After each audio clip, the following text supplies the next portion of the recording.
جی students, اب میں آپ لوگوں کو بیک ایکسرسائز کرواتی ہوں۔ بیک ایک سے مشقی سوالات میں دیکھیں، پہلے ہیں مختصر جواب دیں۔ پہلا سوال دیکھیں، اختر نے تجمل نے اختر کے بارے میں کس قسم کے خیالات کا اظہار کیا؟ جی اس کا آنسر آپ لوگ دیکھیں۔ تجمل نے کہا کہ اس قسم کے لوگوں کی یہ عادت ہوتی ہے کہ ہر وقت کسی نہ کسی سوچ میں ڈوبے رہتے ہیں، الگ تھلگ رہنا چاہتے ہیں۔ ٹھیک ہے، اس قسم کے لوگ جو فنکار لوگ ہوتے ہیں ان کے متعلق آگے اختر کا حلیہ بیان کیجیے۔ یہ سوال نمبر 2 ہے، اس کا آنسر آپ لوگ دیکھیں۔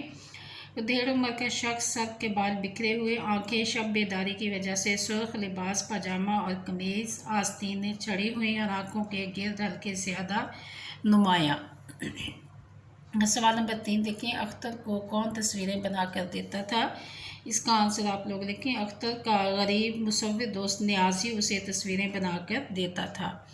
جی اگلا سوال ہے، نیازی نے اپنی تصویریں اختر کے حوالے کیوں کی؟ اس کا آنسر دیکھیں۔ نیازی ایک غریب مصور تھا، اس نے اختر کو اپنی تصویریں دے دیں تاکہ وہ انہیں اپنی تخلیق بنا کر بیچے اور نیازی کو اتنے پیسے دے دیا کرے کہ وہ عزت و آبرو سے رہ سکے، یعنی کہ اپنے گھر کا گزارا کر سکے۔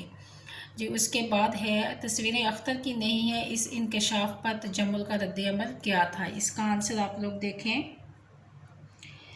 اس انکشاف پر تجمل کو دھچکا پہنچا، اس نے اختر سے کہا، کاماز لگائیں گے آگے آپ لوگ، تو اب تک تم نے ہمیں دھوکے میں رکھا، میں نے اتنی آسائشیں بیکار مہیا کر رکھی تھیں۔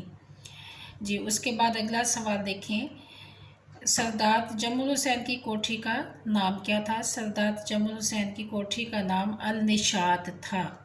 اس کے بعد ہے، تجمل کی عمر کتنی تھی؟ تجمل کی عمر جی بیٹا، تجمل کی عمر 40 اور 45 کے درمیان تھی۔ ٹھیک ہے، عمر 40 اور 45 کے درمیان تھی۔ تجمل نے اختر کو کون سی خوشخبری سنائی؟ تجمل نے اختر کو بتایا کہ تمہاری بنائی ہوئی تصویر اول انعام کی مستحق قرار پائی ہے۔ جی اس کے بعد اختر 2 سال قبل کہاں رہتا تھا؟ جی اس کا لکھیں، اختر 2 سال قبل ایک تنگ و تاریک گلی کے خستہ اور بدنما مکان میں رہتا تھا۔ اس کے بعد ہے، اختر کے نزدیک نیازی کا قاتل کون تھا؟ اختر کے نزدیک نیازی کا قاتل سردار تجمل حسین تھا۔ جی بیٹا اس کے بعد ہے، مرزا ادیب نے ہمیں اس ڈرامے سے کیا پیغام دیا ہے؟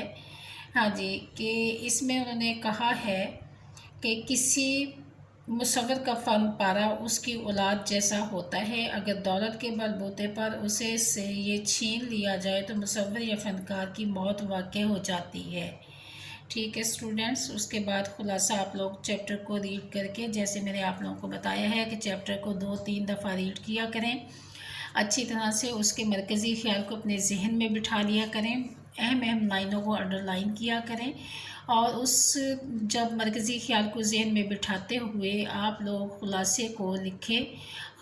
خلاصے میں اپنی طرف سے من گھڑت کہانی یا من گھڑت بات نہیں شامل کرتے، آسان لفظوں کا استعمال کرتے ہیں اور چیپٹر کے مطابق ہی خلاصے کو لکھا جاتا ہے۔ جی اس کے بعد آپ لوگ دیکھیں، یہ الفاظ ہیں واحد کے، ان کی جمع لکھنے ہیں۔ جی منظر مناظر، تصویر باغ باغات۔ جی اس کے بعد ہے خبر اخبار، انعام انعامات، تکلیف تکالیف۔